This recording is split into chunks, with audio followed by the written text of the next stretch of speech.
वो पहले अनकॉन्स्टिट्यूशनल काम करते हैं, गैर कानूनी काम करते हैं, और अगर आप उसमें विरोध करने आते हैं तो प्रशासन से, शासन से आपके खिलाफ कार्रवाई करते हैं। जिस तरह का भाव राज्यसभा में था वो बाबा साहब भीमराव अम्बेडकर जी का अपमान है। जो परिसर है वो लोकसभा का है, तो स्पीकर साहब के पास हम बैठ करके बहुत सारी चीज़ों को सुलझा सकते थे। भारतीय जनता पार्टी के पास तरीके हैं, उनके पास मॉडल हैं, अंडरग्राउंड पॉलिटिकल उनके पास राय मशवरा आता है। वो कब ध्यान हटा दें, एक बात तो हमें और आपको ये समझनी चाहिए। मैं पिछले कई वर्षों से और खासकर उत्तर प्रदेश में देख रहा हूँ, भारतीय जनता पार्टी का एक बहुत सोचा समझा मॉडल है कि वो पहले अनकॉन्स्टिट्यूशनल काम करते हैं, गैर कानूनी काम करते हैं, और अगर आप उसमें विरोध करने आते हैं तो प्रशासन से, शासन से आपके खिलाफ कार्रवाई करते हैं। जिस तरह का भाव राज्यसभा में था वो बाबा साहब भीमराव अम्बेडकर जी का अपमान है। न केवल हम समाजवादियों के बल्कि पूरे देश के शोषित, वंचित, पीड़ित, अपमानित लोग और जो समाज में सबसे पीछे छूट गए थे, उनके लिए आज भी वो पूजनीय हैं। आप किसी भी गांव में चले जाएं पूरे देश में, आज भी बाबा साहब को पूजने का काम गांव के लोग करते हैं। गरीब, हर समाज के लोग उनको भगवान की दृष्टि से देखते हैं। तो इस तरह की भाषा का इस्तेमाल करना न केवल निंदनीय है बल्कि शब्दों को वापस लें और माफी मांगने की जो विपक्ष की बात है उसको मानना चाहिए सरकार को। और सच्चाई तो ये है कि जो व्यक्ति माफी मांग लेता है वो बड़ा होता है। माफी मांगने वाला व्यक्ति हमेशा बड़ा होता है। ये जो कलयुग आया हुआ है, हालांकि वो मैं नहीं कह सकता हूं कहां से शुरुआत हुई थी, लेकिन भगवान श्री राम ने के अलावा जो हमारे भगवान हैं, भगवान श्री कृष्ण ने जब अपने प्राण छोड़े तब कलयुग शुरू हुआ। आखिरी शब्द भी यही थे जब उनको तीर लगा कि डेस्टिनी थी, ये माफ कहना चाहिए, भूल जाना चाहिए इस चीज को। तो कम से कम सरकार को जिनकी भाषा से, व्यवहार से पूरे देश का सेंटिमेंट बाबा साहब भीमराव अम्बेडकर जी के लिए जो अपमान की तरह भाषा इस्तेमाल हुई, उस पर माफी मांगनी चाहिए और शब्द वापस अपने लेने चाहिए। राहुल गांधी पर एफआईआर हुई है सर, देखिए, ये हालांकि मेरी स्पीकर साहब से बात नहीं हुई और दूसरे पॉलिटिकल लीडर से बात नहीं हुई, लेकिन ये लोकसभा का परिसर है। इसमें सबसे ज्यादा सुप्रीम अगर कोई है तो स्पीकर साहब हैं। अब सोचिए आप, बीजेपी के लोग तो स्पीकर के साहब के ऊपर भी चले गए। हालांकि मेरी किसी पॉलिटिकल पार्टी से बात नहीं हुई, लेकिन ये जो परिसर है वो लोकसभा का है, तो स्पीकर साहब के पास हम बैठ करके बहुत सारी चीजों को सुलझा सकते थे। लेकिन मैंने जो बात शुरू में कही, भारतीय जनता पार्टी के पास तरीके हैं, उनके पास मॉडल हैं, अंडरग्राउंड पॉलिटिकल उनके पास राय मशवरा आता है।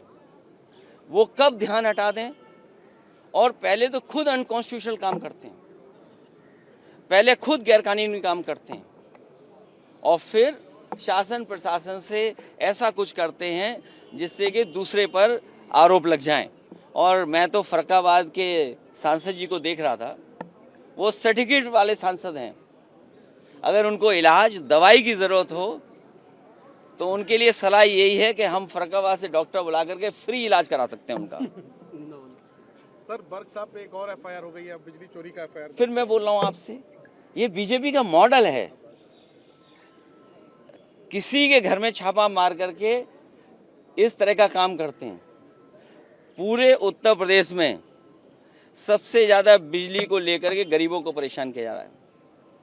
बिजली को लेकर के एफआईआर दर्ज है। आज ऑन रिकॉर्ड मैं कह रहा हूं, ये बात आप निकलवाइए रिकॉर्ड, सबसे ज्यादा बीजेपी के लोगों ने मुकदमे दर्ज कराए हैं किसानों पे, गरीबों पर, और जानबूझ करके। आपकी कोई सुनवाई नहीं है, अधिकारी उनके हैं, अधिकारी खुद हाथ खड़े कर देते हैं, कहते हैं हम पे ऊपर से दबाव है। ऊपर से किसका दबाव है? मुख्यमंत्री जी का खुद दबाव है। और आज आपने अखबार में पढ़ा कि जब 5 लोग मर गए, न जाने कितनों पे झूठे मुकदमे लग गए, न जाने कितनों को अपमानित होना पड़ा है, घरों में पुलिस गई है, महिलाओं के साथ अपमान का व्यवहार हुआ, तब कह रहे हैं कि हर मंदिर को नहीं खोदना चाहिए। तो अगर किसी व्यक्ति ने, इतने महत्वपूर्ण व्यक्ति ने अगर ये स्टेटमेंट दिया है, तो उनकी जिम्मेदारी बनती है उनके दल के लोगों की कि सभी संभल वाले उत्तर प्रदेश के लोगों पर जिन पे झूठे मुकदमे लगे हैं, उनके मुकदमे वापस हों। हालांकि जान वापस नहीं कर सकते, कोई धरती पर ऐसा नहीं जो जान वापस कर दे, लेकिन कम से कम उन परिवारों की सरकारी मदद करे जिस तरीके से मुआवजा वो और दूसरे लोगों को देते हैं।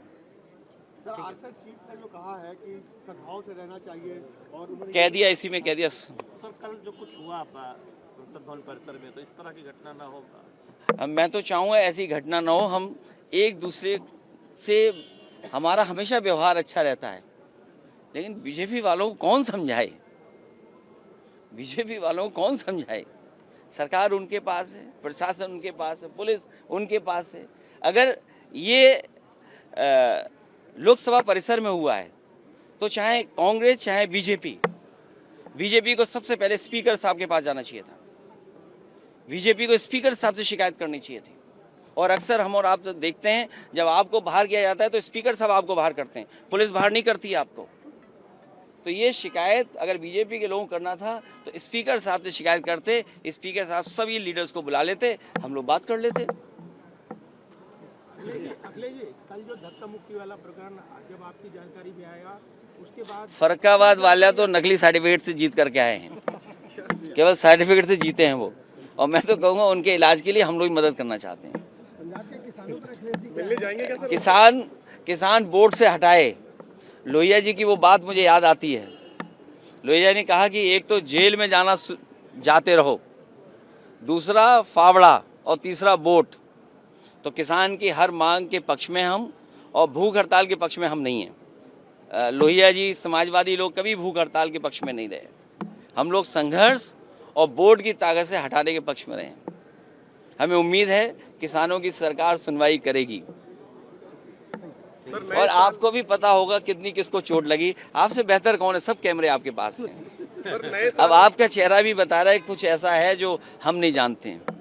सर, नए साल में इंडिया अलायंस में कोई नई शुरुआत होनी चाहिए क्या? ममता बनर्जी को लीडरशिप देने की बात क्यों तुम कही जा रही है। आप उलझाओ मत, अभी मुद्दा है लोकसभा का। और सच्चाई तो ये है कि जितनी इंस्टीट्यूशन बेहतर होगी, जितना हम और आप सब लोग इंस्टीट्यूशन को स्ट्रेंथन करेंगे, उतना ही नई जनरेशन को इस सिस्टम का।